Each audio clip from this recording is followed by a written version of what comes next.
आजकल गुलाटी गुंबर आगे बढ़ने से पहले एक नजर सुर्खियों की तरफ। म्यांमार में भूकंप से मरने वालों की संख्या बढ़कर 1000 के पार, घायलों की संख्या बढ़कर 2376 पहुंची। म्यांमार की राजधानी नेपिदा में मुख्य हवाई अड्डा बंद। छत्तीसगढ़ के सुकमा में सुरक्षा बलों ने मुठभेड़ में 16 नक्सलियों को किया ढेर, 2 जवान हुए घायल। मौके से 10 AK-47 समेत मिले कई हथियार।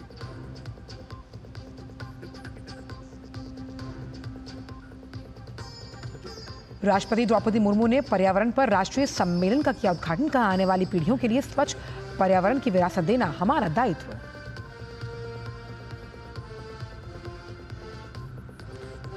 गृह मंत्री अमित शाह आज से 2 दिवसीय बिहार दौरे पर। भाजपा समेत एनडीए नेताओं के साथ चुनावी रणनीति पर करेंगे चर्चा। ट्रंप ने भारत अमेरिका व्यापार वार्ता के बहुत अच्छे परिणाम मिलने की जताई उम्मीद। ट्रंप ने प्रधानमंत्री को अच्छा दोस्त और बेहद बुद्धिमान व्यक्ति दिया करार। और आइए अब जान लेते हैं सभी खबरों को विस्तार के साथ। म्यांमार में भूकंप के कारण अभी तक मरने वालों की संख्या 1000 के पार पहुंच चुकी है, जबकि 2376 लोग घायल हुए हैं। म्यांमार के सैन्य सरकार ने मृतकों की संख्या बढ़ने की जानकारी दी। वहीं बीती रात एक बार फिर म्यांमार में भूकंप के झटके महसूस किए गए। राष्ट्रीय भूकंप विज्ञान केंद्र के अनुसार यह भूकंप रात 11:56 पर आया, जिसकी तीव्रता रिक्टर स्केल पर 4.2 दर्ज की गई। इससे पहले शुक्रवार को 2 दिन के समय में आए 7.7 तीव्रता वाले शक्तिशाली भूकंप से म्यांमार कांप उठा। म्यांमार के मांडले में भूकंप से कई इमारतें ध्वस्त हुई, जिसमें शहर का सबसे बड़ा ईसाई मठ शामिल है। वहीं राजधानी शहर नैपिताव में बचाव दल को सरकारी कर्मचारियों के आवास वाली कई इमारतों के मलबे से पीड़ितों को निकालते हुए देखा जा सकता है। थाईलैंड की बात की जाए तो बैंकॉक में भूकंप में 6 लोगों की मौत हुई, जबकि 22 लोग घायल, जबकि 101 लोग अभी भी लापता हैं। बैंकॉक में आए भूकंप से हुई मौत से जुड़े आंकड़ों में बदलाव किया गया। ये मृतकों की संख्या पहले 10 बताई गई, जिसे कम कर 6 किया गया। बैंकॉक के गवर्नर चार्ट सिट्टीपंट ने कहा कि गलती से गंभीर रूप से घायल लोगों को मृत मान लिया गया था। साथ ही उन्होंने मलबे में और लोगों के जीवित होने की संभावना जताई। उन्होंने बताया कि भूकंप प्रभावित इलाकों में सुबह से तलाशी और बचाव अभियान चलाया जा रहा है। म्यांमार की राजधानी नेपिदा में मुख्य हवाई अड्डे को कल आए बड़े भूकंप के बाद बंद कर दिया गया। भूकंप के कारण एयर ट्रैफिक कंट्रोल टावर गिर गया था।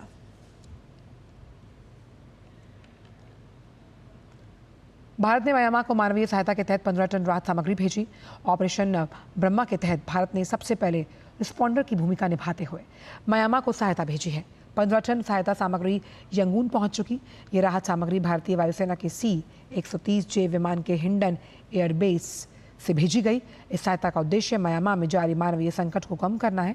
राहत सामग्री के प्रमुख सामान में टेंट्स, स्लीपिंग बैग्स, कंबल, रेडी टू ईट मील्स और पानी साफ करने वाले उपकरण शामिल हैं। यही नहीं, इसके साथ hygiene kit, solar lamps, generator sets, आवश्यक दवाइयां जैसे paracetamol, antibiotics, syringe, gloves, cotton bandage और यूरिन बैग्स भारत की ओर से सामग्री के रूप में म्यांमार भेजे गए हैं। बात करते हैं छत्तीसगढ़ की, जहां सुरक्षा बलों को बड़ी सफलता मिली। सुकमा जिले के केरलापाल क्षेत्र में सुरक्षा बलों और नक्सलियों के बीच आज सुबह हुई मुठभेड़ में 16 नक्सली मारे गए। अधिकारियों ने बताया कि राज्य पुलिस की एक इकाई जिला रिजर्व गार्ड के 2 जवान मुठभेड़ में घायल हुए। उन्होंने बताया कि मुठभेड़ स्थल में भारी मात्रा में हथियार भी बरामद किए गए। बस्तर क्षेत्र के पुलिस महानिरीक्षक सुंदर आजपी ने बताया कि केरलापाल थाना क्षेत्र के जंगल में सुबह करीब 8 बजे उस समय गोलीबारी हुई जब सुरक्षा कर्मियों का एक संयुक्त दल नक्सल विरोधी अभियान पर निकला था। केरलापाल क्षेत्र में माओवादियों की मौजूदगी की सूचना के आधार पर शुक्रवार रात शुरू किए गए अभियान में जिला रिजर्व गार्ड और केंद्रीय रिजर्व पुलिस बल के जवान शामिल थे। घटनास्थल से AK-47 rifle, self loading rifle, INSAS rifle, 303 rifle, rocket launcher, barrel grenade launcher सहित भारी मात्रा में हथियार और विस्फोटक सामग्री को बरामद किया गया है।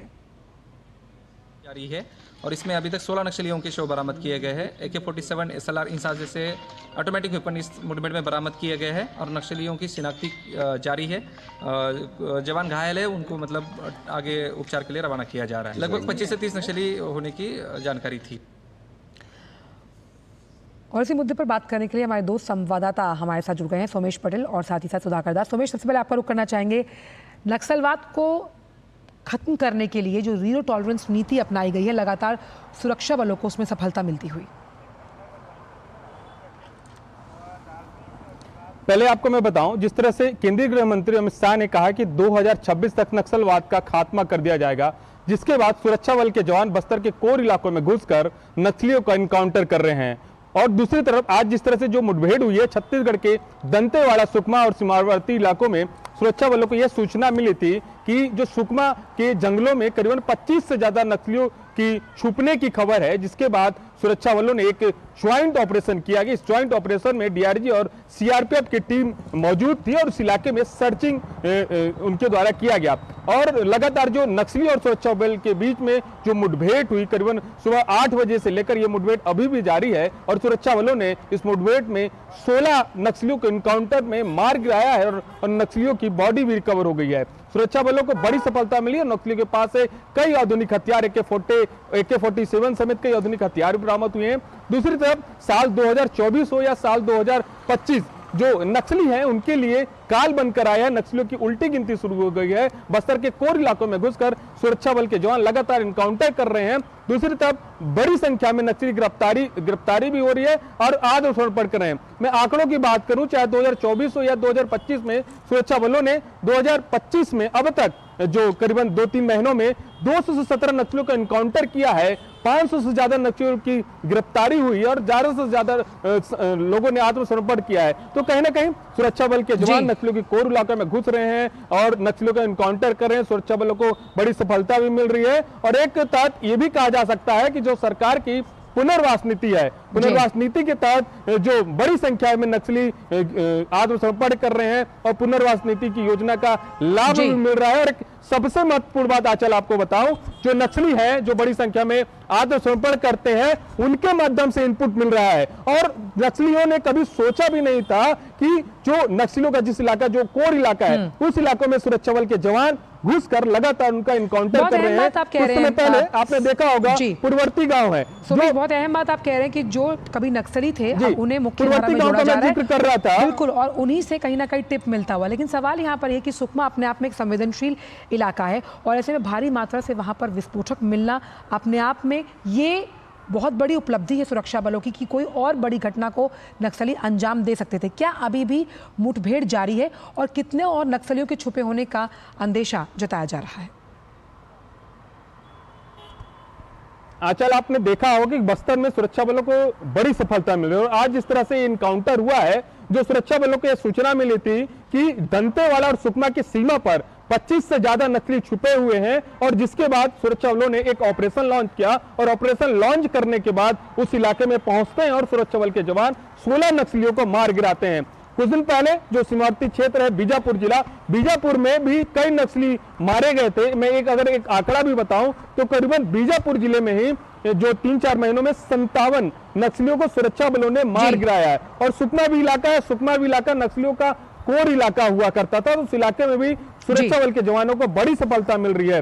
एक महत्वपूर्ण आपको बात बताऊं, केंद्रीय गृह मंत्री कुछ समय पहले जो बस्तर का सबसे कोर नक्सल प्रभावित इलाका है पूर्ववर्ती, उस गांव का उन्होंने दौरा किया था। नक्सली कभी नहीं चाहते कि बस्तर का विकास हो, नक्सली कभी नहीं चाहते कि बस्तर में सड़क बने, नक्सली कभी नहीं चाहते कि स्कूल बने। कहीं ना कहीं छत्तीसगढ़ सरकार, केंद्र सरकार और कहीं ना कहीं जिस तरह से उस इलाके में विकास हो रहा है, बस्तर की तस्वीर बदल रही है, समझा जा सकता। बिल्कुल, इसकी प्रतिबद्धता कई बार गृह मंत्री जता चुके हैं और उन्हीं का ट्वीट अगली बार हम पढ़ने जा रहे हैं। बहुत बहुत शुक्रिया इन तमाम जानकारियों को हमसे साझा करने के लिए। तो सुकमा से जुड़ा हुआ ही जो ट्वीट है वो गृह मंत्री अमित शाह ने अभी साझा किया है। वो आपको बताएं कि सुकमा में नक्सल के खिलाफ अभियान में सुरक्षा बलों ने 16 नक्सलियों को ढेर कर हथियारों का एक बड़ा जखीरा बरामद किया, जैसा कि हमने आपको बताया। वहीं केंद्रीय गृह मंत्री अमित शाह ने नक्सलवाद को जड़ से खत्म करने के लिए सरकार की प्रतिबद्धता को दोहराया और सोशल मीडिया हैंडल एक्स पर पोस्ट कर लिखा कि नक्सलवाद पर एक और प्रहार। हमारी सुरक्षा बलों ने सुकमा में एक अभियान में 16 नक्सलियों को ढेर कर दिया और स्वचालित हथियारों का एक बड़ा जखीरा बरामद किया गया है। प्रधानमंत्री नरेंद्र मोदी की अगुवाई में हम 31 मार्च 2026 से पहले नक्सलवाद को खत्म करने के लिए संकल्पित हैं।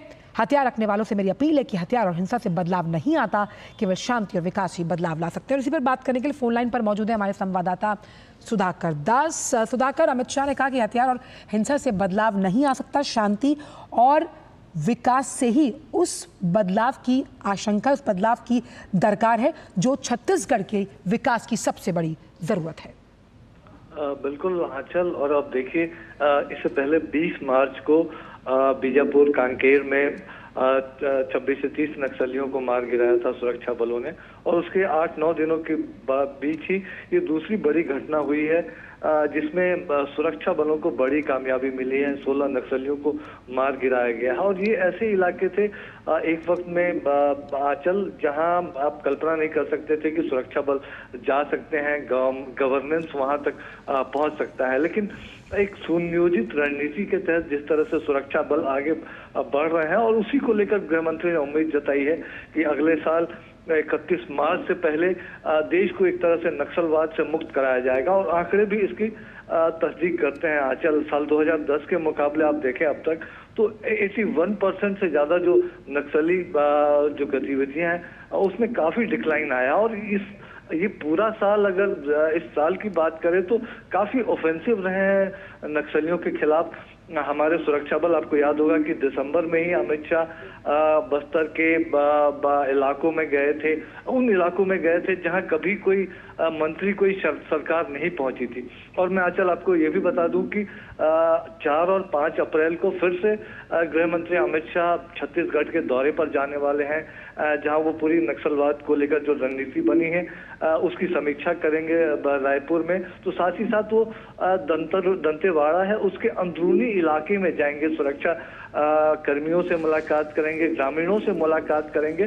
तो किस कदर एक पूरा नेतृत्व इस वक्त दिखाई दे रहा है नक्सलवाद को देश से हटाने में, नक्सलवाद से देश को मुक्त कराने में। तो जाहिर तौर पर उसमें आज की जो ये पूरी घटना है एक बड़ी कामयाबी के तौर पर देखा जा सकता है। जरूर हाल के दिनों में इन कार्रवाइयों की वजह से नक्सलियों में हताशा दिखी है।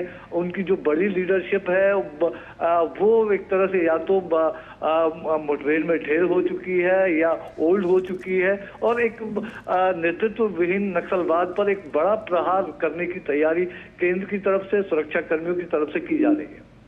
और वहीं अमित शाह का छत्तीसगढ़ का एक और दौरा होने वाला है सुधाकर। 4 अप्रैल को वो दंतेवाड़ा जाने वाले हैं, और जिस तरह से लगातार मेन स्ट्रीम में लगातार वो अपील कर रहे हैं कि वो नक्सलवाद को छोड़कर लोग मुख्य धारा में शामिल हों, ये अपने आप में एक बहुत सकारात्मक कदम है छत्तीसगढ़ के विकास के लिहाज से। बिल्कुल बिल्कुल। देखिए, एक तो ये जो नक्सल का पूरा तंत्र जो चल रहा था, भय और आतंक के सहारे चल रहा था। हम जानते हैं भोले भाले आदिवासियों पर दबाव डालकर, उनको डराकर, और आज जब सुरक्षा की उम्मीद आदिवासियों को दिखी है, आम लोगों को दिखी है, तो वो भी बाहर निकल रहे हैं, एक तरह से नक्सलवाद का प्रतिरोध कर रहे हैं। तो एक उनका जो रिक्रूटमेंट प्रोसेस होता था वो एक तरह से थम गया है। जो विकास की बयार बीते 8-10 वर्षों में बस्तर और कांकेर, बीजापुर इन इलाकों में फैली है, चाहे कम्युनिकेशन जो उपलब्ध हुआ है, रोड नेटवर्क हो, टेलीफोन लाइन्स हो, मोबाइल नेटवर्क हो, तो इसकी वजह से जो शिक्षा का प्रसार हुआ है, तो उसकी वजह से निश्चित तौर पर बड़े पैमाने पर जो कुछ अगर थोड़े बहुत लोग थे उनका भी मोह भंग हुआ है। तो अब ये जो कुछ एक लोग बचे हुए हैं जो अंदर जंगल में हैं, तो उनके ऊपर एक बड़ा प्रहार करने की तैयारी है, और ये लगातार प्रहार हो भी रहा है। लेकिन उससे पहले जरूर गृह मंत्री ने अपील की है कि जो अगर आप शांति और विकास के साथ आगे आते हैं, आत्मसमर्पण करते हैं, तो सरकार की तरफ से आपको मदद भी मिलेगी। और उसका भी बड़े पैमाने पर हमने देखा हाल के दिनों में 500 से ज्यादा, जिसमें बड़े नक्सली नेता भी शामिल हैं, उन्होंने सरेंडर भी किया है। तो निश्चित तौर पर इसका एक बहुत बड़ा फायदा दिख भी रहा है। चल बिल्कुल, और हम उम्मीद करते हैं कि जो टाइमलाइन दी गई है, जो प्रतिबद्धता लगातार सरकार जता रही है नक्सलवाद को खत्म करने के लिए, उसमें सफलता हासिल होगी। बहुत बहुत शुक्रिया आपका सुधाकर इन तमाम जानकारियों को साझा करने के लिए। वक्त छोटे से ब्रेक का, ब्रेक के उस पार भी खबरों का सिलसिला जारी है। आप देखते रहिए DD न्यूज़।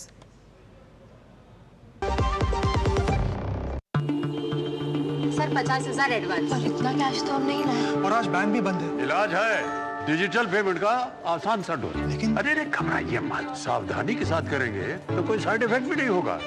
फोन लाइए मुझे, यहाँ फोन लगाइए। डिजिटल पेमेंट से लेन देन हो सकता है आसान, सुरक्षित और तेज। मैंने तो इन्हें डिजिटल पेमेंट सिखा दिया है। आपने, क्योंकि RBI कहता है कि डिजिटल पेमेंट अपनाओ, औरों को भी सिखाओ। Under the Honorable PM's leadership, an unprecedented push to yoga has been given. Today, yoga is playing a significant role in enhancing health and wellness across the world. PM Yoga Awards are given in recognition to outstanding contributions by individuals and organizations to the field of yoga. These awards carry a trophy, certificate and a prize of 25 lakh rupees. Hurry! Send your entries through MyGov platform before 31st March. Visit Ministry of Ayush website or MyGov platform for more details.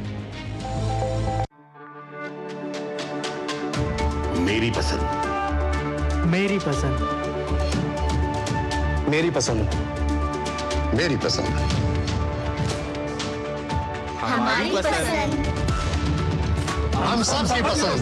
मजबूत देश का मजबूत सरिया हो गया steel. जो लक्ष्य चुना था समझ आने लगा है। GLA यूनिवर्सिटी, उच्च लक्ष्य की निश्चित प्राप्ति।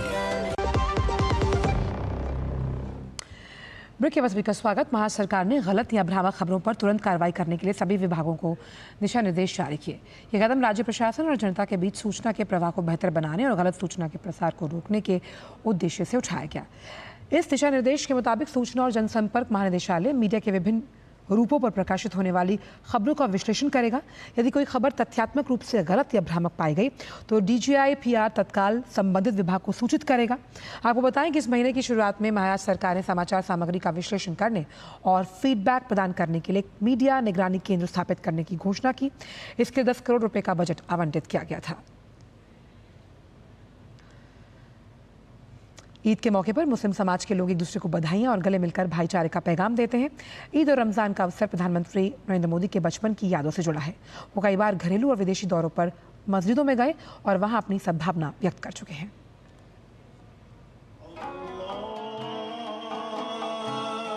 इबादत का पवित्र महीना रमज़ान, जिसमें मुस्लिम समुदाय के लोग रोज़ा रखकर खुद को खुदा के करीब करने की कोशिश करते हैं। इस खास मौके पर सौगाते मोदी किट बांटने का कार्यक्रम चलाया जा रहा है, जिसमें महिलाओं के लिए सूट, पुरुषों के लिए कुर्ता पैजामा, दाल, चावल, सिवैयां, सरसों तेल, चीनी, कपड़े, मेवा और खजूर शामिल हैं। पीएम की इस सौगात का स्वागत किया जा रहा है। रमजान, ईद जैसे अवसर खुद पीएम की बचपन की यादों से भी जुड़े हैं। मेरा जो घर है ना, मेरे अगल बगल में सारे मुस्लिम परिवार हैं, तो हमारे घर में ईद भी मनती थी, हमारे घर में और भी त्योहार होते थे।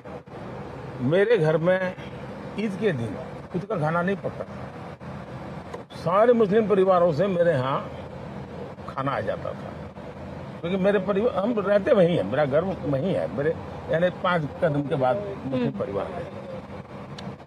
जब मुहर्रम निकलता था तो हमारा कंपलसरी होता था कि उससे नीचे से निकलो, जैसे परिक्रमा करते हैं ना मंदिरों, हमें सिखाया जाता था। तो मैं उस दुनिया से पला बढ़ा। आज भी मेरे बहुत सारे दोस्त हैं। प्रधानमंत्री नरेंद्र मोदी के नेतृत्व में मौजूदा सरकार सबका साथ, सबका विकास, सबका विश्वास के मंत्र पर काम कर रही है। प्रधानमंत्री ही की पहल पर सऊदी अरब सरकार ने भारत के लिए हज यात्री कोटा बढ़ाया। वहीं मोदी सरकार ने 45 वर्ष या उससे अधिक आयु की मुस्लिम महिलाओं को पहली बार बिना महरम हज पर जाने की अनुमति दी। मुस्लिम बहनों के लिए पीएम का एक और ऐतिहासिक कदम 3 तलाक से मुक्ति दिलाना रहा। इस कुप्रथा के खिलाफ कानून बनाकर मुस्लिम महिलाओं को उत्पीड़न और अत्याचार से निजात दिलाई गई। ये 3 तलाक आपके जीवन पर तो खतरा था ही था। मेरी मुस्लिम बेटियों के सर पे तलवार लटकती रहती थी। मोदी ने आपकी रक्षा तो की है, लेकिन मोदी ने हर मुस्लिम परिवार की भी रक्षा की है, क्योंकि मुस्लिम परिवार का वो पिता, वो कभी सोचता था कि बेटी की शादी करके भेजा तो है, 2-3 बच्चे हो जाएंगे, उसके बाद अगर वो 3 तलाक करके वापस भेज देगा तो मैं बेटी को कैसे संभालूं। सामाजिक, आर्थिक और शिक्षा के मोर्चे पर पीछे छूट गए पसमानदा मुसलमानों के दर्द को पीएम ने समझा और उनके हक की आवाज उठाई।